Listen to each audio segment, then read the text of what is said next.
Welcome to MiConvert. In this tutorial, I will show you how to convert DXF files to DWG format, completely free and online. Open your browser and search for DXF to DWG MiConvert.com. Click on the first result to go straight to the converter. You are now on the DXF to DWG converter page. The interface is clean and easy to use. Let's upload a file. Click the Choose File button. A file picker will open. Select the DXF file you want to convert, then click Open. Your file is loaded and ready. You can see the file name, size, and destination format. Click Convert now to start the conversion. The conversion is in progress. You can see the progress bar moving.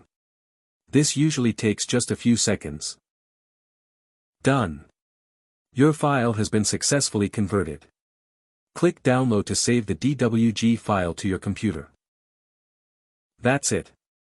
Visit MiConvert.com for more free conversion tools. Subscribe for more tutorials. Thanks for watching.